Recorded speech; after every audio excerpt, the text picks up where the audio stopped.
My name's Alex, I'm 39. I've been driving trucks most of my adult life. I don't do a lot of talking about it, and I sure as hell don't tell this story often, but it's been sitting with me for years now, and if I don't say it out loud, I think I'll go nuts. It started with a haul out of Lincoln, just a regular job. HVAC units, going to Salt Lake, nothing unusual. I was running solo in my own rig. It's not new, but it runs, and that's what matters. The job was booked tight. I had to drive overnight if I wanted to stay on schedule. No big deal. I've pulled worse. The drive was smooth for the first several hours. No traffic. I barely saw another set of headlights once I hit the Wyoming stretch of I-80. I'd been through there more times than I could count. I knew where the exits were, which ones had fuel, which ones had coffee that wouldn't make you hate your life. Around what I think was 1 a.m., I passed mile marker 313. I only noticed it because I'd seen that number the week before. Same route. I remember thinking it sounded like a hotel room number or an apartment. It stuck with me for no reason, but this time, when I passed it, I had this weird tightening in my chest. Not a heart thing, just a sense that something was off. You know how you walk into a room and immediately know something's wrong, even if you can't explain it? That kind of feeling. At first, I figured maybe I needed to eat something. I hadn't had anything besides gas station peanuts and energy drinks since lunch. That's when the CB made a sound. It wasn't tuned to any channel I use, and nobody was around to talk. But it cracked and hissed like someone was trying to say something. I leaned over, thinking it was just static. But under it, faint, barely audible, there was a voice. A woman's voice, maybe. Muffled, wet-sounding. "Do you see her?" That's all I caught. I picked up the mic. "Repeat that?" Nothing. I switched channels. Tried to get someone. Dead air. Total silence. Not even traffic updates or trucker banter. Just the hum of tires and the soft groan of my engine. Then, up ahead, I saw something. She was walking on the shoulder. A woman. Long white dress, barefoot, hair hanging in her face. She was maybe 30 feet off the edge of the lane.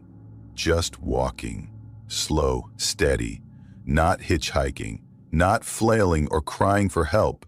Just moving. And she didn't look cold. That's what struck me. No shoes, no coat, no reaction to my headlights. It was like she didn't even know I was there. I hit the air horn full blast. She didn't turn. Didn't even flinch. I eased the truck a little left, enough to give her space without crossing the line. I passed her. She kept walking like I didn't exist. I looked in the side mirror. Gone. No sign of her. Not a hint of white fabric. No shadow, nothing. I've seen some wild stuff on the road. People high out of their minds, animals running between lanes. A guy once set up a lawn chair in the median and just waved at traffic. But this chilled me in a way I didn't understand. Still, I didn't stop. I just kept moving, trying to rationalize it. Maybe she was a hallucination. Maybe I dozed for a second and dreamed it. I kept reaching for some explanation, but nothing stuck. An hour later, I pulled off at a rest stop. It was one of those tiny pull-offs, no services, no vending machines. Just a broken picnic table and one buzzing floodlight above a sad little patch of gravel. I got off to stretch and smoke. That's when I saw footprints on the side step. Bare, small, damp, like someone had stood there while I was driving. I stood there, staring at them, for I don't know how long. My cigarette burned down in my hand. I opened the passenger door fast, too fast, slammed it against the side of the trailer. I checked the cab. Empty. No one was in the sleeper. No one under the bunk. Just the smell. It was this stale, wet, earthy smell, like a basement that had flooded years ago and never dried out. It didn't belong in my rig. I locked everything, got back on the road. Then, something happened that I still can't explain, even after all these years. About 20 minutes later, I passed mile marker 313 again. I hadn't turned around. I was still westbound. GPS said I was right on track, but there it was, the same number, same spot. Even the same weird gut feeling like my stomach was shrinking in on itself. And about 100 yards ahead, there she was again. Same woman, same white dress, same walk, but this time she looked up and smiled. It wasn't a normal smile. It wasn't human. It stretched too far. Her mouth opened like she was trying to fit the expression on a face not built for it. Her teeth, there were too many, too long. I didn't stop, didn't blink. I drove straight through her. I braced for impact, but there was none. Just a violent blast of cold air, like opening a freezer in a pitch-black room. My windshield fogged up instantly from the inside. My breath clouded the cabin. My hand slipped slightly on the wheel from the sudden moisture. And then it was over. The fog cleared. The cold disappeared. It was like the whole truck had exhaled. I didn't stop again until the sky started turning gray with morning. Pulled into a truck stop with actual lights, people, and noise. I parked and just sat there. Engine off, door locked. My hands were still on the wheel like I was afraid to let go. I made the delivery that day, unloaded like normal. Didn't say a word to the customer or the dispatcher, just nodded, signed, and left. A week later, back at the lot in Nebraska, I was cleaning the cab. Pulled up the seat on the passenger side and stuck down near the hinge was a scrap of white cloth, still damp on it, smeared in something dark, rust, blood, I don't know, was the number, 313. That was it for me. I didn't make a big announcement, just told dispatch I wasn't doing overnights anymore, took local work only, short routes, daytime hauls. I've never been back on that stretch of I-80 since. I won't. People ask why I changed up the routes, why I gave up long haul. I tell them it was the schedule, the stress, my back. They nod. Makes sense. I'm 36 years old, been driving long haul for the better part of 15 years now. Most nights blur together, just asphalt, white lines, bad coffee, and static from the radio. You stop thinking about the weird little things you see out there. You file them away as quirks of the road. But there's one night I can't file away. I've tried. This was back in 2020. I was on a route hauling steel down from Salt Lake City to Phoenix. Pretty standard trip. Dispatcher told me to avoid the Flagstaff Pass because there'd been an early snowstorm that shut it down the night before. So I took the longer route through eastern Arizona, along Highway 101. If you've ever driven it, you know it's empty as hell. No lights, no gas for miles, just scattered red rock formations and two-lane highway that stretches so far, it feels like you're driving on a ribbon unspooling into nothing. It was late, probably just past midnight, when the exhaustion hit. Not the usual kind you shake off with a monster or by rolling down the window. This was different. My eyelids felt like sandbags. My arms were heavy. I kept missing mile markers, drifting across the line, jerking back to center. I pulled off onto a small dirt patch off the shoulder. It wasn't a marked turnout, just a little space to get the cab off the road far enough not to get clipped. I set the brake, killed the engine, and leaned the seat back. Wrapped my flannel shirt around my eyes to block out the glow from the dash. I don't think I was even asleep when I heard the knocking. It came from underneath the cab. It wasn't loud, but it was sharp. Tap, pause, tap. Like fingernails or bone on metal. It wasn't rhythmic, like a ticking engine cooling down. It sounded deliberate. I froze, kept perfectly still, and listened. My mind immediately tried to rationalize it. Probably a raccoon, I thought, or some loose bracket settling. But the timing was too spaced out, like it was waiting between taps, like it wanted me to know it was there. I slowly pulled the flannel off my eyes and checked the mirrors. They showed nothing but black. Desert at night soaks up light like a sponge.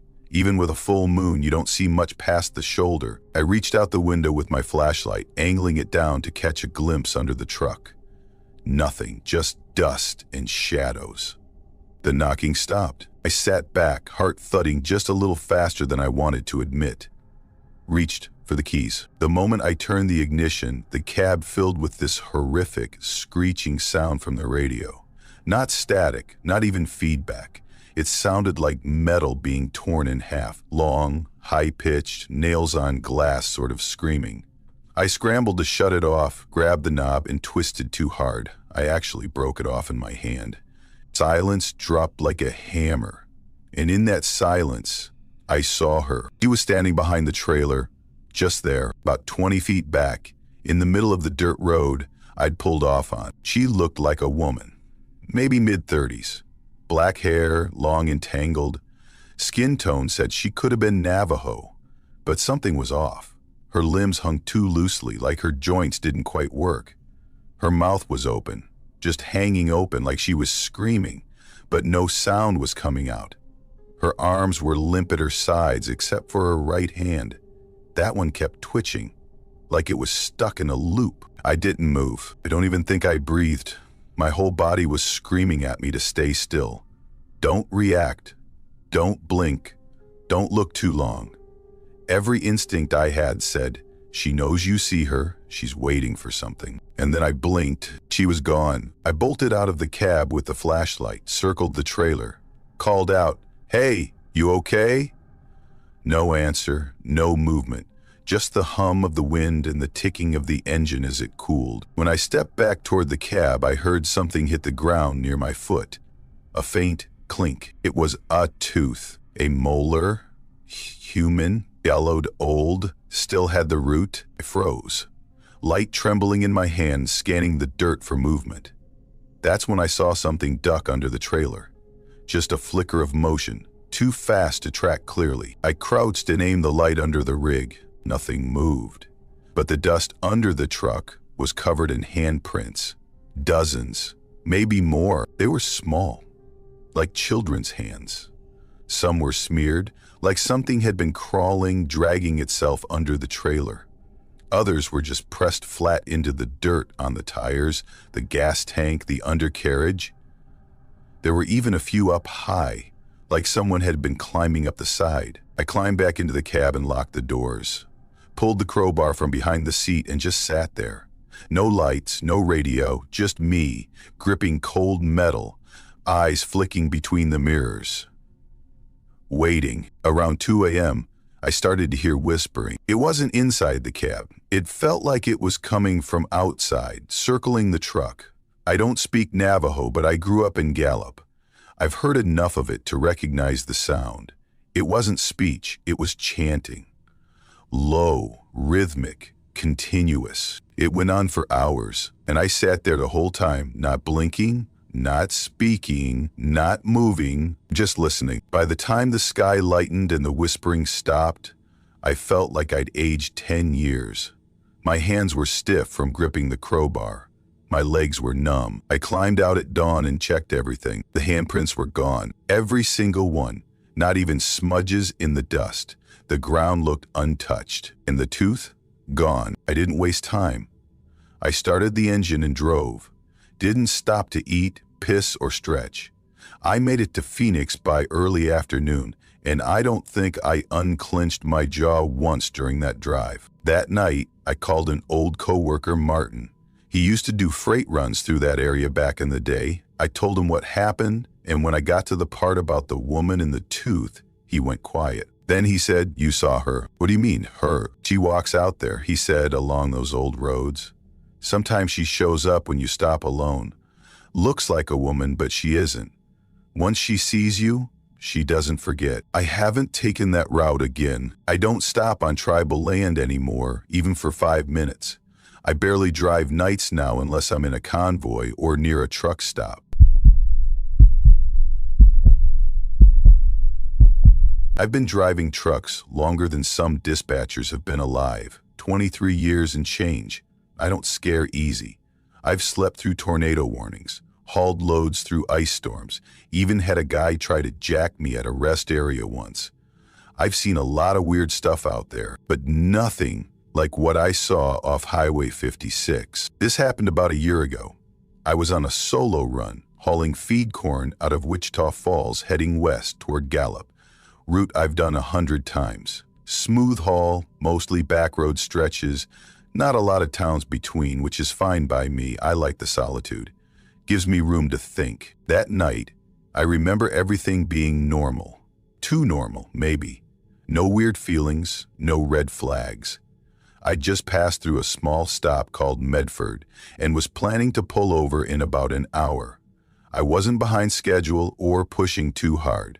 Just another leg of the trip. I'd been on the road about 5 hours when I saw a sign for a rest area. Faded green, looked like someone had taken a shotgun to it. Letters half missing, but I made out rest stop and an arrow pointing off the highway. Here's the thing, I had never seen that sign before. And I know that road, not just from memory. I've logged it on GPS routes, old logs, you name it. But I was tired. Not falling asleep at the wheel tired, just heavy-eyed and sore. Ready to park the rig and call it a night. I turned off. The rest area was barely more than a slab of cracked pavement, lined with dead mesquite and busted fencing. No lights, no other vehicles, no vending machines or trash cans, just this big, empty patch of dirt and concrete. I hesitated. Something felt wrong about it. Couldn't put my finger on why. Just this weird feeling in my chest, like a low-pressure drop. Like when you walk into a room and feel like someone was just talking about you. I almost kept going, but I didn't. I told myself I was overthinking it, that it was just an old stop, one I'd never noticed before. Maybe decommissioned, maybe temporary. Whatever. I'd sleep, get back on the road, and be in Gallup by mid-morning. So I parked, killed the engine, climbed into the sleeper. I cracked the window just a little for air, habit, and locked both doors. Then I lay back and was out within minutes. That sleep didn't last long. I woke up maybe an hour later, no noise, just this sharp, immediate awareness that something was off. My eyes opened and it hit me. There wasn't a single sound. No wind, no insects, no engine ticking, nothing. It wasn't the peaceful kind of quiet.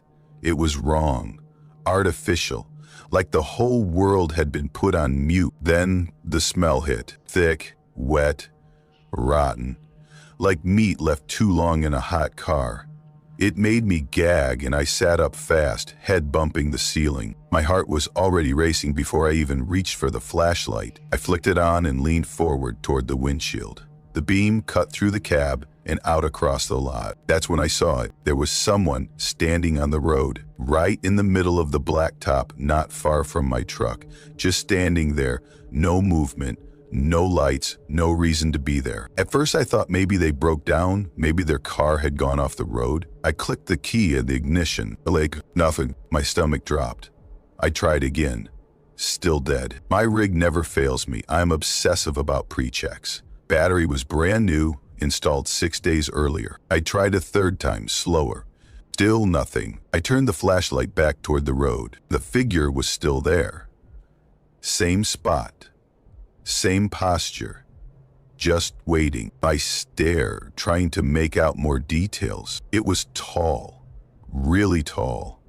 The arms hung too low, down past where knees should be, and the way it stood didn't look natural.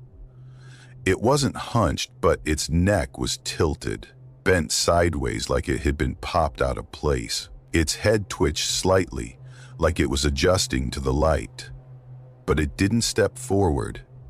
It didn't retreat. It just swayed, slowly, side to side. I backed away from the windshield and shut off the flashlight. For the next 10, maybe 15 minutes, I sat there in the dark, listening.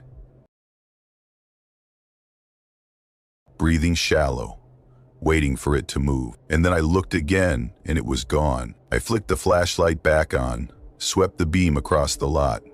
Nothing. I almost let myself breathe. Then came the tap, right down the passenger side window. I didn't turn right away, just froze. That kind of fear where your brain won't even let your muscles move. Eventually I looked. There was a face upside down pressed against the glass. It had climbed onto the roof. Its mouth was wide open, so wide it looked like its jaw had unhinged. No teeth inside, just a black, wet hole. Its skin was stretched too tight over its skull and slick with something thick. Oil, maybe. Or blood. I couldn't tell. Its eyes were the worst part. White. Too white. Like they were carved from chalk.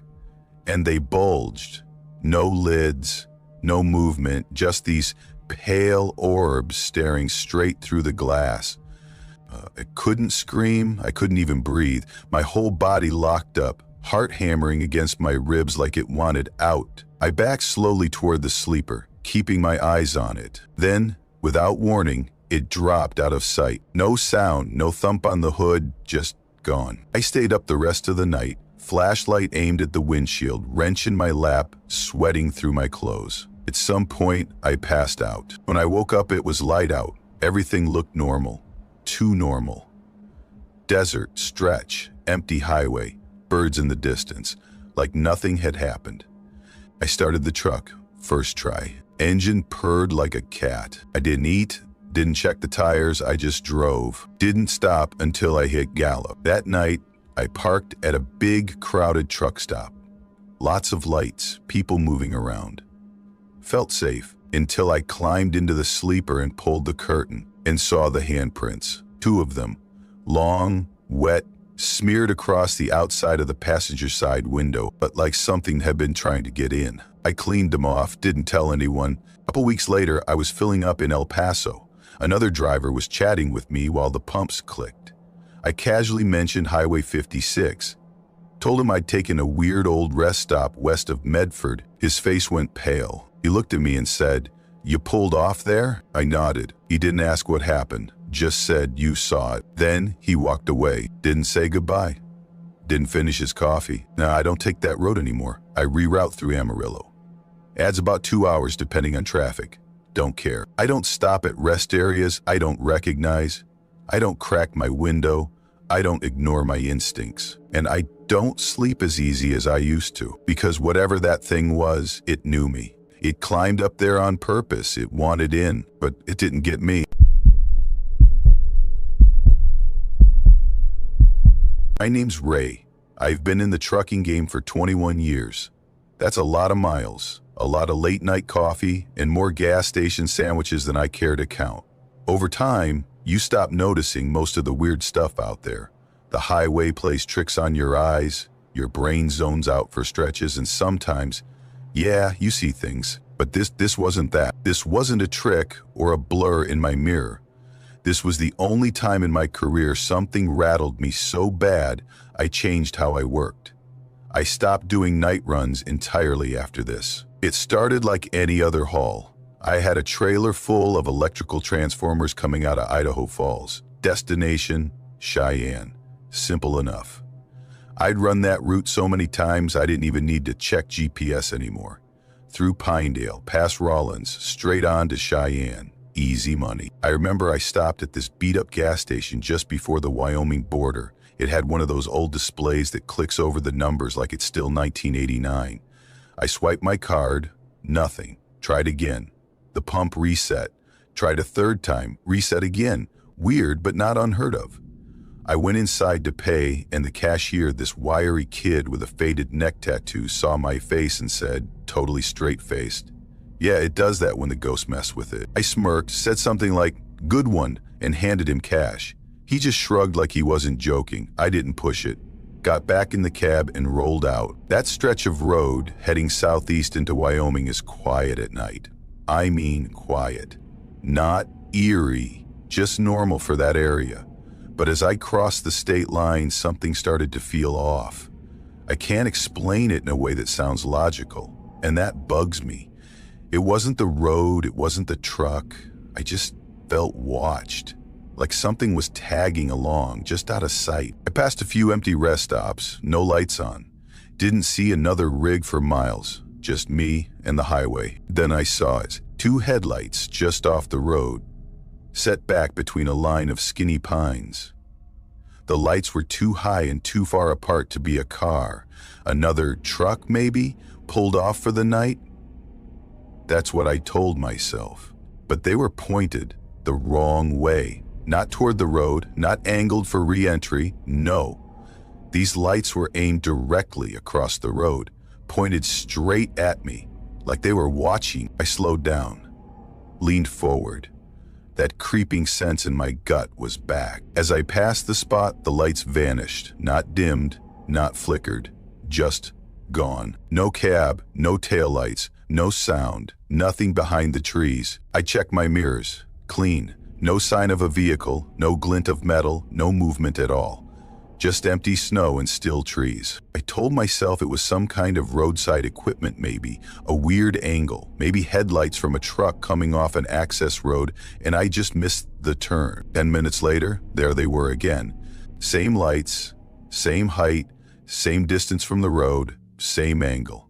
And I swear to you, they were identical, like someone had copied and pasted them 10 miles down the highway. Now I was spooked. I slowed nearly to a stop, cracked the window to listen.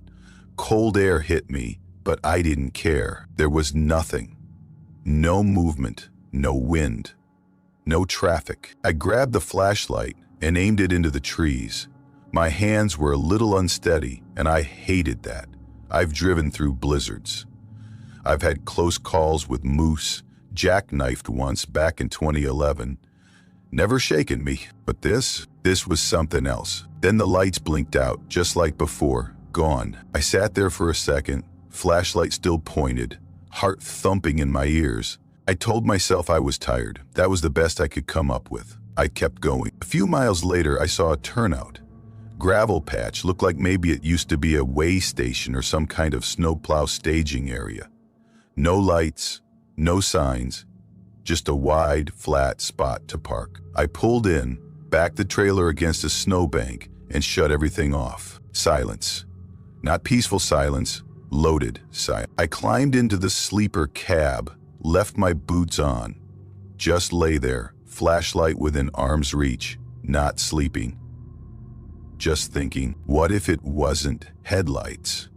What if it wasn't a truck? Around midnight, I heard footsteps, clear as day, crunching in the snow. One step was another. I held my breath. There's a certain sound a person makes walking on snow when it's cold enough. Not the soft kind, the brittle kind, crunchy, sharp. This was that. Then silence, then more steps. Closer now. I didn't move. The footsteps circled the truck. No rush, no urgency, just slow pacing, deliberate, like someone checking it out. Then a dragging noise, like metal scraping along metal. It started at the rear of the trailer and dragged along toward the cab. I reached up and clicked the flashlight on, but didn't move yet. Waited. The scrape stopped. I threw myself forward into the driver's seat and flipped the high beams on. The lot was empty. Totally still. But I saw them. Footprints. No shoes. No tread. Long. Deep. They circled the truck. One clean path all the way around. But they didn't leave. They stopped right under my door. I froze. Not because I didn't know what to do, but because I didn't trust that opening the door wouldn't bring whatever it was inside. I didn't check the trailer, didn't walk around the lot. I started the truck, locked the doors, and took off. Hard. I didn't even look in the rearview mirror until I was 20 miles down the road. I drove straight into Cheyenne without stopping. Didn't eat, didn't pee, didn't even blink. The sun came up around Rollins, but it didn't feel like relief. Just light, that's all. At the first way station outside town, I pulled in, hands still shaking a little. I told the officer on duty I thought someone had tried to break into my truck. He asked where. I said, mile marker 232. He frowned. That stretch doesn't have a 232. Jumps from 231 to 233. Been that way since the last reroute. I told him about the footprints, the lights, the sound of dragging metal. He didn't say anything for a second. Then he looked at my logbook and handed it back. You should drive during the day, he said, not smiling, not joking. Later, I pulled up the GPS log. It was all there, except for a 5-minute window that was just gone. No ping, no data. Like the truck stopped existing for a bit. I've never gone back through that stretch at night. I've had offers, good rates, I don't take them. I don't even drive dusk to dawn anymore. I'm a mechanic by trade, but back in 2009 I was driving trucks full-time. It wasn't the dream, but it paid better than fixing busted tailpipers and worn-out transmissions. I used to take long hauls across the southern states, Texas to Arkansas, mostly. Knew the routes by heart. Some nights it felt like the road knew me back. That October, I picked up a solo run from Amarillo to Little Rock. I remember it because my birthday was coming up that weekend, and I'd promised my sister I'd be home. Nothing fancy, just dinner and her terrible lopsided carrot cake. But I was looking forward to it. Normally I didn't do overnights alone. My co-driver Nate had quit the week before. Said he needed a break. His exact words were, "I can't do nights anymore." He didn't explain, but I could tell something had shaken him. During our last run, he kept glancing in the side mirrors, like he was waiting to see someone riding our bumper. I asked him about it once. He just said, "You'll see," and laughed in that tight, not really funny way. I didn't press. Everyone has their ghosts. That night started out normal enough. I left Amarillo in the late afternoon. Clear skies, light traffic. Stopped at a Love's, grabbed coffee and a hot dog that tasted vaguely like plastic. I wasn't in a rush, but I figured if I made decent time, I'd hit the Arkansas border before midnight. I was about an hour into Oklahoma, somewhere past Eric, when I first saw him. It was around 8:45 p.m. I remember glancing at the dash because the display was flickering, probably a loose wire, but I hadn't gotten around to fixing it. My headlights swept across the side of the road, and there he was, just standing there, lemon on the shoulder, facing forward, like he'd been planted there. Not trying to flag me down, not walking, just standing completely still. He wore a long brown coat, heavy looking. Looked like one of those old wool coats you see in detective movies. Thick collar, soaked at the hem. He didn't move, didn't blink. And the weirdest thing, my lights didn't catch his face. Not like it was hidden, more like the shadows just clung to it. I slowed down a little. Not much, just a gut instinct telling me to keep an eye on him. Something about his posture made my skin crawl. I've passed plenty of hitchhikers and weirdos, but this guy, he didn't look like he wanted help. He looked like he was waiting. I radioed it in. Possible pedestrian near mile marker 197, no vehicle in sight. Routine stuff. Dispatcher said she'd notify State Patrol. I kept driving, telling myself it was just some drifter. Maybe drunk, maybe lost. 10 minutes later, I saw him again. Same coat, same stance. But this time he was on the other side of the highway. Now, I know how tricks of light work. I know the road can mess with your head after hours behind the wheel. But that stretch? It's straight. No exits, no curves, no way to cross without me seeing. And even if he'd crossed the divider on foot, there's no way he could have gotten that far ahead. I turned the radio off. The static had started hissing between songs, and it was getting on my nerves. Weirdly, the silence felt safer. Like, if I stayed quiet, maybe whatever was happening wouldn't notice me. About 40 minutes later, I pulled into a rest stop I'd used before. Nothing special, just 2 vending machines, a bathroom, and a sad little payphone that never worked. There was one other truck in the lot, parked way in the back. No lights, no sound, no movement. Looked like the driver was already passed out in a sleeper. I parked under the lone flickering lamp and headed to the restroom. I wasn't tired, but I needed to reset. Splash water on my face, shake the road off. As soon as I stepped inside, the lights buzzed and dimmed. Just enough to make me stop. I told myself it was nothing. Old wiring. I'd seen worse. I walked to the sink, leaned forward, looked at myself in the mirror. I looked like hell. Skin pale, eyes shot with red veins, not exhausted, drained. Like I'd been running on empty all day without realizing it. I turned on the tap. Cold water. Let it run for a second. Then leaned down and splashed my face. And that's when the lights went out. Completely not a flicker. Just black. I froze. Water dripping from my fingers. Couldn't see my reflection. Couldn't see anything. Then I heard it. Footsteps. Heavy. Slow. coming down the tile hallway behind me. My first thought was another driver, maybe the guy from the other truck. I called out, "Occupied, man." No response. The steps kept coming, steady, deliberate, not in a rush, not hesitant, just closing in. Then they stopped, right outside the door. I didn't turn around. I don't know why. I just stood there, frozen. My fingers started tingling. My ears were ringing from the silence. I stared at the spot where the mirror had been, barely breathing. The lights came back on a few seconds later, same buzzing hum, like nothing had happened. The hallway? Empty. I didn't wait around to question it. I walked out, fast, keys already in my hand. No vending machine stop, no bathroom check. I got to my cab, opened the door, and stopped cold. There was something on the passenger seat, a coat, brown, wool, damp. I keep that seat empty, always. It's a habit. Cleaner cab, less clutter, easier to sleep when everything's in its place. But now, sitting there, like it belonged, was that same coat. I leaned closer. It smelled like mold and stale smoke. The kind of old, damp scent you get from basements no one goes into anymore. And the seat, warm, like someone had just been sitting there. I shut the door hard enough to make the rig rock, climbed in, started the engine, and didn't stop until I crossed into Arkansas.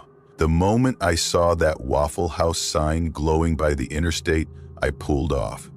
I checked the seat again. Gone. No coat, no smell. The fabric was cold to the touch. I didn't go inside, just parked under the lights, locked the doors, and kept the engine running. I sat there until the sky started to lighten. My eyes never left the mirrors. I didn't sleep. Didn't even close my eyes. That was the last time I took that route. When I got back, I told dispatch I wouldn't run through Oklahoma anymore. Didn't give a reason. Didn't need to. I think Nate had known something. He just didn't know how to say it. Since then, I've driven plenty of miles, seen my share of strange things, but that night still sits with me. Sometimes when I pull into a rest stop, I still think about those footsteps, the coat, the silence, and when I glance at the passenger seat, I still got goosebumps. I'm Darren, 37 now. Been behind the wheel of a rig since I was 24. Long-haul trucking isn't the most glamorous life, but it paid the bills and kept me moving, literally and emotionally. I liked the road, the space to think. The rhythm of the engine kept me away from people, which I didn't mind. The silence was usually a comfort, but this one night, it changed all that. I remember it started with a job offer that seemed almost too good. My dispatcher, Carl, called around 10 p.m. Said he had a last-minute run, one I could pick up that same night. Straight shot from outside Ridgeton, Wyoming, up to a drop just below the Montana line. No layovers, no touch freight. Just pick up, drive, drop, and done. Reefer load, he said. Pre-sealed, pick up at 11:45 p.m. Do not open the trailer, just get it to the destination, no questions. That last bit threw me. Come on, Carl, what am I hauling, black market snowmen? He didn't laugh.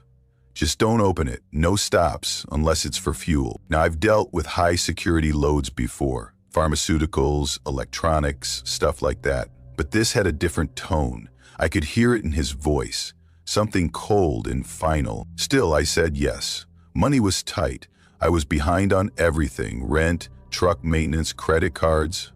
I didn't really feel like I had a choice. The pickup was just off a 2-lane road in the outskirts. No warehouse, no office. Just an empty lot and a lone refrigerated trailer hooked up and ready to go. The only light was from a street lamp flickering like it couldn't decide whether to stay alive or not. I parked, stepped out, and gave the unit a once-over. The trailer was already running, refrigeration humming louder than usual. The lock on the back was strange. Big digital keypad, no logo, military style. No keyhole, no padlock, just a code panel and thick steel. Did my pre-trip inspection like usual. Tires good, hitch tight, no weird smells, nothing leaking. But when I touched the side of the trailer, My hand jerked back. It was hot.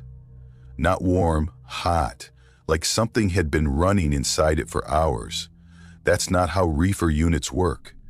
They're cold outside too, especially at full blast. Still, I climbed into the cab, told myself it was fine. I pulled onto the highway just after midnight. For the first hour or two, nothing happened. Radio playing low, wind humming past the windows. I drank coffee from a gas station thermos and watched the miles slide by under my tires. I even started relaxing a little, but then the temperature dropped. I'd noticed it slowly. My fingers started to feel stiff, my breath fogged up in front of me. I reached out to check the vents. Heater was on high, but it was like the air had gone dead. Cold was seeping in from the floor, the doors, the windshield. I glanced at the dashboard. It read 15D. That wasn't right. It had been in the 40s earlier. There was no way it could have dropped that fast. And then I heard it. Thump, heavy, sharp, something shifting in the trailer. I checked the side mirrors, but everything looked normal. Still, that noise didn't sit right. Reefer cargo is strapped down, packed to stay put. That kind of noise doesn't happen unless something's loose or alive. I turned off the radio and leaned forward. Thump, thump, then a long scrape. I pulled into a turnout near an old way station. It looked like it had been abandoned for years. Killed the engine, slid out of the cab. The air outside hit me like a wall. It felt colder than anything I'd ever stood in. Not regular cold, this was wrong. The kind of cold that feels personal, that makes your bones ache like they're shrinking. I walked around the rig, flashlight in hand, breathing hard. That's when I heard it. Let me out. The voice was faint, muffled, but real. I froze in place. I pointed the flashlight at the trailer door. Nothing moved. No rattling, no banging, just silence. Then, dap, dap, dap. Right against the metal. I stumbled back a few feet. My chest was pounding. Hello? I called before I could stop myself. Silence again. Then, the voice wasn't scared. It was tired, resigned, like whoever was in there already knew how this ended. I didn't even think. I ran back to the cab, slammed the door, locked it, and just sat there, shaking. Then the knocks came again. This time right behind my head, 3 of them. I jammed the rig into drive and tore back onto the highway, pushing the speed way past what was safe for a loaded truck. I didn't care. I just wanted to be gone, but the cold came with me. Frost started forming inside the windshield. The steering wheel felt like stone under my fingers. The smell hit next, like rotting meat and wet earth. It was thick, heavy, and wrong. I gagged, rolled down the window, but it didn't help. Then I looked in the mirror, the face pressed up against the side window of the trailer, white, empty, staring straight at me with eyes that didn't blink. I lost it, swerved off the road, tires screaming, almost flipped the whole rig, somehow managed to keep it upright. When I looked again, the face was gone. I drove another hour until I reached a truck stop near a town called Calston, pulled far from the lights.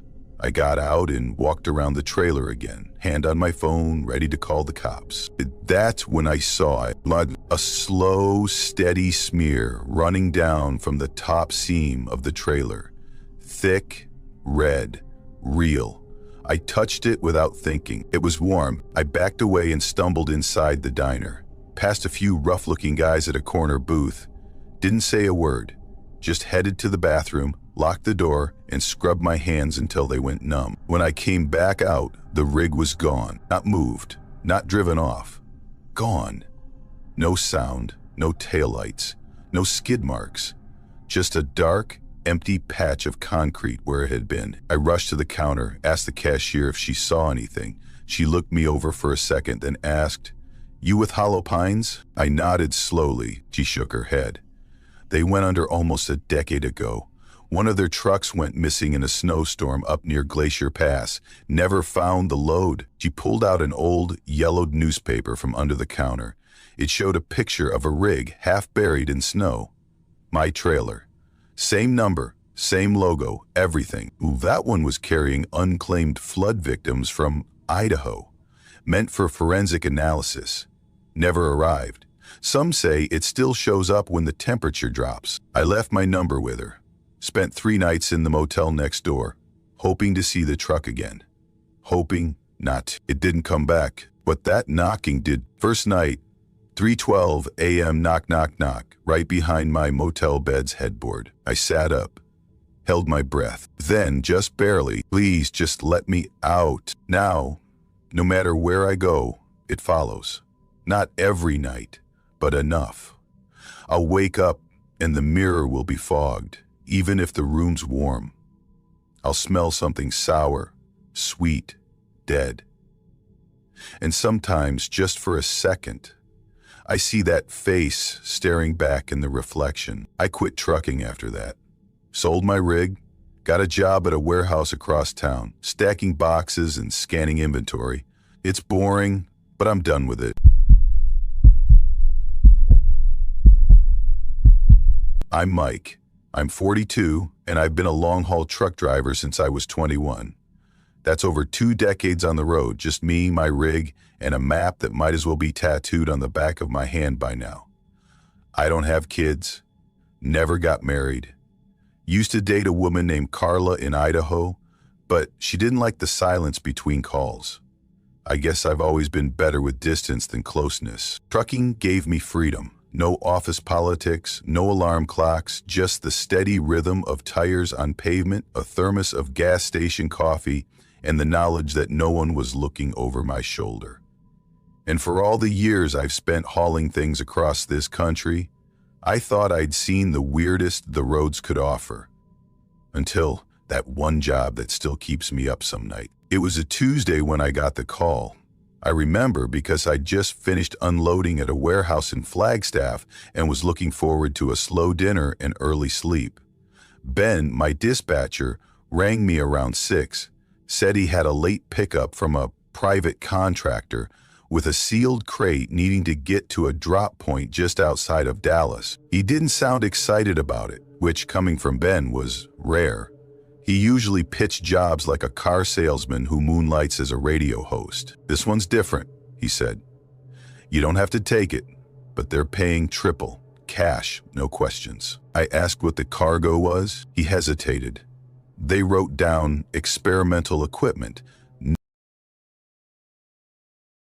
No company name, just coordinates. Like I said, your call. Now, a sealed load with vague paperwork usually sets off alarms in your gut. But triple pay? I'd been running low after a dry month. I figured if it was sketchy in a way the government didn't want to talk about. Military contracts, secret tech. I've hauled for them before, no problems. So I said yes. By 9, I was on site. The coordinates led to a fenced compound about 40 miles east of Winslow. The place looked dead. Flat buildings, low roofs, surrounded by dry scrub. No company logo, no floodlights, nothing welcoming. Just a gate that rolled open as I approached. A guy was waiting outside, tall, lanky, pale like a piece of paper. He wore a black uniform, tight around the collar, no name, no patches. Just black from neck to boots. He didn't say a word, just handed me a clipboard and motioned toward the loading dock like I'd interrupted his day. I backed the trailer in. I didn't see what they loaded, just heard one heavy thud, followed by the trailer doors slamming shut. No forklifts, no beeping, no footsteps, just that thud. Like someone had dropped a coffin-sized secret inside my trailer. I signed the manifest. No delivery instructions, no contact info, just do not open during transit, stamped 3 times across the page in red ink. The moment I pulled away, my GPS froze. Screen gray, route wiped clean. I stopped, rebooted it. Nothing. Luckily, I knew the route. Highway 40 to 287 south, easy. I figured it was just a software glitch. But in the back of my head, a small, irritating knot started forming. The first couple of hours were smooth. Music playing low, window cracked, usual desert emptiness. But sometime past 2:30 a.m., things changed. I noticed it first when the silence kicked in. You get used to road noise, wind buffeting the cab, the tires humming, a kind of ambient whoosh that becomes your background music. But suddenly it all vanished. The kind of silence where your breathing sounds too loud. The kind that makes your ears strain like they're waiting for a sound that never comes. I turned off the radio, leaned forward. That's when I saw the shape. At first, I thought it was a person standing in the middle of the road. I flipped on the high beams. It didn't move. Low down. Hit the horn. It wasn't looking at me, but the head was tilted, almost like it was listening. The limbs didn't hang right. Too long. Arms too straight, like someone had tried to build a person using the wrong blueprints. I was close enough now that I could see it wasn't standing naturally, more like suspended. The feet hovered an inch above the pavement, and then it was gone. Not walked, not ran, just blinked out of existence like a faulty projection. I slammed the brakes, sat there, breathing hard, checked the mirrors, looked around. Road empty. I told myself I was tired, overtired, that maybe it was a leftover image burned into my retinas. Then the CB kicked in, white noise, then breathing, not normal breathing. Heavy, slow, wheezy, like someone was dying on the other end of the line. I grabbed the mic. Breaker 19, this is Midnight Runner, do you copy? Or breathing. No response, then silence, and then 3 loud bangs from the trailer. Not road bumps, not shifting weight, deliberate. I pulled off to the shoulder and killed the engine. Desert all around. I got out with the flashlight and walked to the back. There were marks on the trailer, long streaks. 4-fingered handprints smudged down the metal from the roof. No way any human climbed up there. They were spaced too wide, too high. I opened the trailer doors. The crate was still there. A big steel box bolted shut. But the smell, Jesus, like something dead and burnt had been sealed inside with a gallon of spoiled milk. I couldn't breathe. Shut the doors fast and stepped back. That's when I saw the prints in the gravel. Also, not boot prints. Long, narrow feet, almost reptilian, with claw marks where toes should have been. I got back in the cab and locked every door. And then, whispers inside the cab, and they, mic drawn out. Breathless, I spun around. Nothing. I punched the dashboard, started the engine, peeled back onto the road doing 90, not caring about state troopers or weight limits. The whispering didn't stop right away. It faded slowly, like whatever it was had to be dragged back. The cab was freezing. I could see my breath fog up with every exhale. When I reached the drop point just after sunrise, I was shaking. It was another fenced facility outside Dallas. Same setup, no names, no markings. A man in a hazmat suit met me at the gate. Didn't speak, didn't ask questions, just signed off on the delivery. As I turned to leave, he said one thing. If anything followed you, it won't leave this area. I stared at him. What the hell was it? He looked at me through the face shield. You're not cleared for that information. I didn't argue. I drove straight through to Fort Worth and checked into a motel. Left the engine running the whole night. I haven't taken another sealed hull since. Won't touch anything without full manifest details, and I haven't driven west of Albuquerque in over a year. I'm 45, been a truck driver since I was 23. Not much of a talker, but if you've got a few minutes, I'll tell you something that happened to me a few years ago that I still don't fully understand. It was around early spring. I remember that because the bugs hadn't started smearing up the windshield yet. I was on a solo run from Kansas City down to a small plant near Lafayette. Regular freight, steel coils, heavy stuff, but nothing out of the ordinary. I'd done the route before. Smooth haul, decent timing, no problems. It was late, probably close to midnight, when I started feeling that deep kind of tired, the kind that creeps in behind your eyes. I didn't want to push through it. You learn not to do that in this job. So I checked the GPS for a place to pull off and found an old way station a few miles ahead. Said it had been closed for years, but the lot was still there. Big open space, looked quiet. I pulled in, parked toward the back near the tree line. No other trucks. No lights, except my own. I left the engine running for warmth and climbed into the sleeper to get a little shut-eye. Must have been no more than 10 minutes in when I felt it. A bump. It wasn't the kind of jolt you get from the trailer settling or a gust of wind. This was different. More like someone had shoved the back end of the trailer with their shoulder. Soft but clear. Just enough to wake me up without scaring the hell out of me right away. I sat up, held my breath, waited. Then I heard it, a slow, dragging sound. Metal on metal. The kind of sound that makes your stomach twist because it's not supposed to be there. It was moving along the passenger side of the trailer. Long and deliberate. Like someone was running a crowbar along it. I got out of the bunk and grabbed my flashlight from the dash, cracked the door open and looked around. Couldn't see much, just the lot, the outline of the trees, the usual night shapes. I stepped out, boots hitting gravel, and walked around to the other side. The trailer was fine, no dents, no scratches, but I saw the footprints, bare, huge, way too big to be normal. I wear a size 11, and these things made mine look like kids' shoes. They were deep too, like whoever made them had some serious weight to them. They started from the tree line, came right up to the trailer, and then veered back toward the woods. No tire tracks, no sign of another person, just these massive prints in the gravel. Thud! I followed them just a few steps, shining the flashlight between the trees. Part of me thought it might be some messed up prank. Maybe some backwoods guy screwing around trying to scare off truckers. But what I saw didn't look like a prank. About 20 yards in, near the edge of my flashlight beam, was a figure. Tall, standing still. Completely still. No shirt, just a pair of shredded jeans that looked soaked from the knees down. Could have been mud or something else. I didn't care to check. His skin looked off. Pale, kind of grayish, like he hadn't been out in the sun for years. And the way he stood there, head tilted to the side, eyes wide, locked onto me like he already knew what I'd do next. Then he smiled. No, not a smile, a grin. Way too wide, like his face was stretched the wrong way, no teeth showing, just lips and silence. That's what hit me the hardest, how quiet it still was.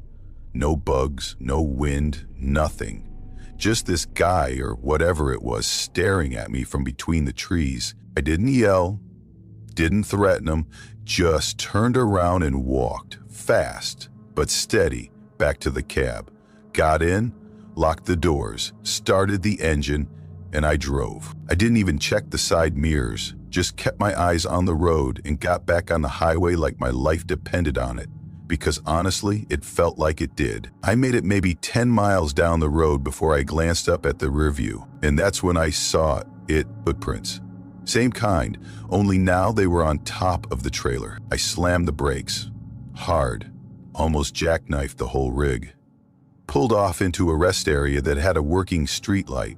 One of those orange glow ones with the buzzing sound that always makes everything look worse. Climbed out, flashlight in one hand, tire thumper in the other.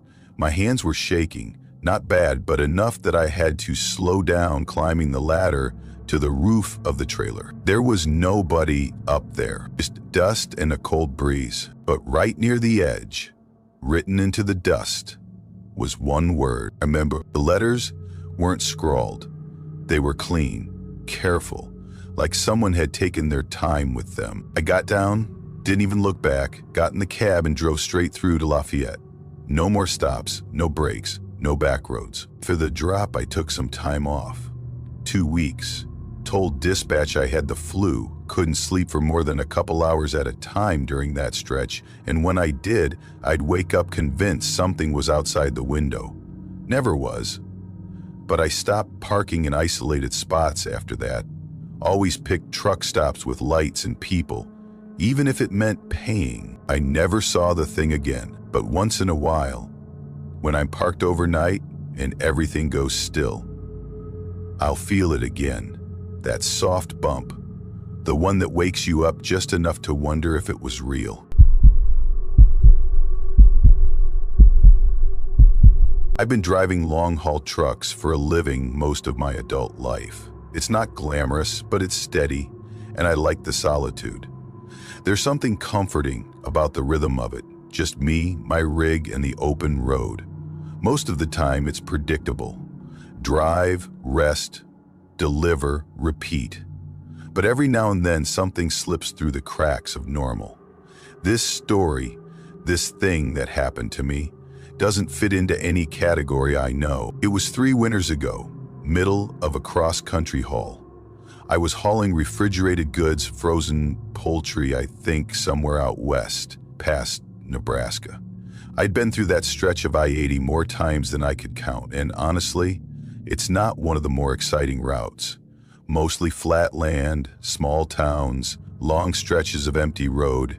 You'd think I'd have it memorized by now. That night, I was running behind, got delayed in Ohio by some warehouse issues, so I was pushing later than I normally would. I'd passed through a town called Bellwood around 11:15, planning to go maybe another hour before pulling over. I don't mess around with drowsy driving, but I figured I had a little left in me.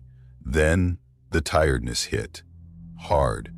Not just the usual road fatigue. This was heavy, like something hit a switch in my body. My eyelids felt like bricks, my arms were lead, and I was having trouble keeping the truck centered in the lane. And then, like it was waiting for me, this sign popped up. Rest area, 2 miles, plain blue highway sign. No frills, just the words. I didn't think twice about it. I needed sleep, and it was right there. I put on my turn signal, took the exit, and pulled into the lot. First thing I noticed was how dead the place looked. No semis. No cars, just me. The lot had cracks in it, like it hadn't been maintained in a long time. The streetlight over the lot flickered in and out, casting long, jumpy shadows. The building at the center looked like a bunker. Gray concrete walls, boarded up windows, and a couple of busted vending machines visible through a dirty glass panel near the entrance. Though I remember thinking it looked abandoned. Not just empty, abandoned. But again, I was exhausted. At that point, I would have slept on a pile of gravel. I pulled into a space near the back, turned off the engine, climbed into the sleeper, and stretched out. I expected to wake up in maybe 20-30 minutes. Instead, I woke up in the kind of cold that shouldn't have been possible. The kind that creeps into your bones and sits there. The kind that doesn't match the time that passed. It was so cold I could see my breath. I sat up fast, confused. It takes hours for the sleeper cab to lose heat like that, even with the engine off. I reached for my phone. Dead. I swore I'd left it charging. Then I pulled the curtain back to look out the windshield. There were people standing in front of the truck, dozens of them. Just standing there, facing the cab. No movement, no sounds. Men, women, a couple of kids. At least that's what their shapes looked like. Their faces were hidden in shadow, or maybe I just couldn't focus on them. No lights, no phones, just dark outlines. I didn't move. I didn't breathe. At first, I thought it had to be a dream, a leftover image from something I'd seen before falling asleep. But then one of them stepped forward, a tall man maybe, wearing something long like a coat or cloak.